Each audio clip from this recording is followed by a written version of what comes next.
Hi. Deep down, we human beings are pretty much the same.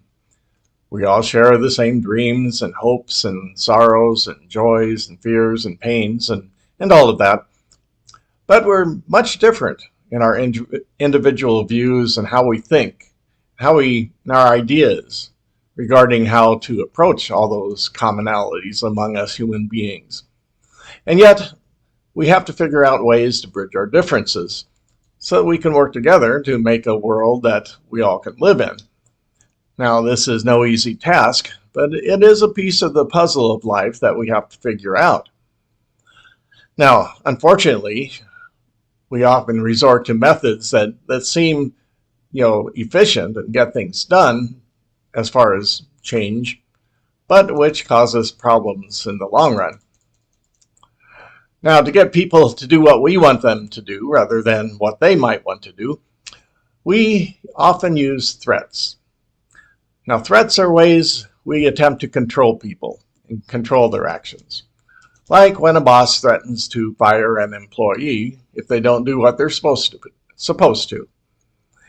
Now, this may work somewhat, but if it's the only way to motivate someone, they'll probably find ways to get around doing the work while still not getting fired. And the business suffers as a result. That's called passive-aggressive behavior. It's the same when countries threaten other countries with military or economic sanctions. The other countries may appear to do what they're supposed to, but an underlying resentment and hate may start brewing and may eventually erupt into retaliation. Religions often threaten their members with the possibility of going to hell if they don't do what they're supposed to. Now, this doesn't do anything to promote an image of God as love, and it often results in members doing only the minimum required for avoiding hell, and they probably won't feel the need to do the maximum, which love calls for. Now, we also use shame and guilt to try to control others when we don't have anything else to threaten them with. Now, we first become familiar with this way of doing things as when we were children, when our parents, whether intentionally or unintentionally, told us that we had to behave or we were not a, quote, good boy or girl. In this election year, people tried to shame others for holding opposing political views by calling them unpatriotic. And again, religions often use shame and guilt to try to control people by calling them sinful if they don't toe the party line.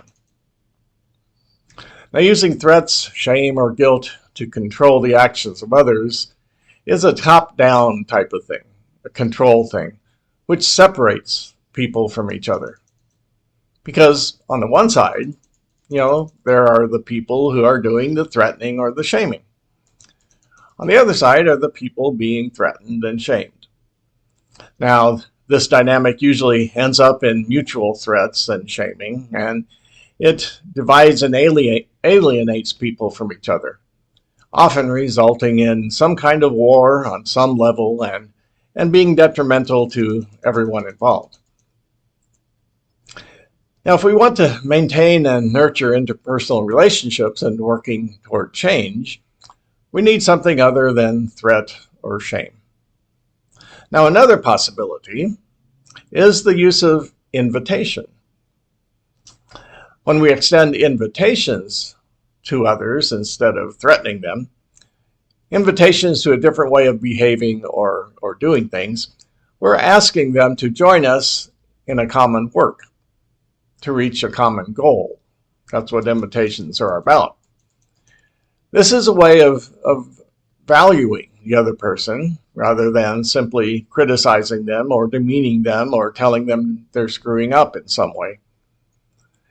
It joins us together rather than dividing us into us and them. Now, this strategy upholds the value of relationships in addition to the value of changing behavior. and it's much more constructive and effective. It often results in more substantive and long-lasting change. But using invitations rather than force or threat requires much more work, more time, more energy, more patience, and it also requires a basic trust of human nature, trusting that if another person is treated respectfully, they will likely respond in kind.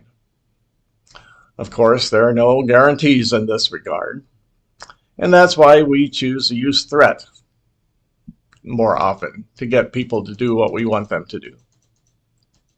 Now, there's a certain art to extending invitations to others. First of all, what a person is being invited to must be possible. You can't ask the impossible. And the invitation must be inviting, obviously. And that means it has to include something that the person would want. People don't accept invitations to things that are unpleasant, just simply unpleasant, or that they have no interest in. So an effective invitation makes clear how the person will benefit if they accept the invitation. A good invitation will not be an ultimatum, but it'll leave room for discussion. Now, this can be really challenging for the person extending the invitation, because he or she has to be ready to accept the possibility that the outcome won't be exactly how they planned it. People can accept an invitation or decline it. But if the goal is something that is inviting and they have a role in tweaking or adjusting the process, they're more likely to accept the invitation to change. That's why extending invitations must be a dialogue and a team effort. And with any collaboration, the results are not usually what either side envisioned in the first place, but are better than what was. Extending invitations to change rather than trying to force people to change is a way to balance getting things done with also valuing relationship. This is really our faith story also. From creation, God has been inviting us to become more loving people. God doesn't force us. God invites us. Sometimes we've accepted the invitation, and many times we've rejected the invitation. But through it all, God has valued God's relationship with us and maintained it out of love. Thank God. And when we work with others using invitations rather than using threat, force, or shame, we're doing the same thing God does. We're reflecting how God works with us. And maybe that's well worth the effort.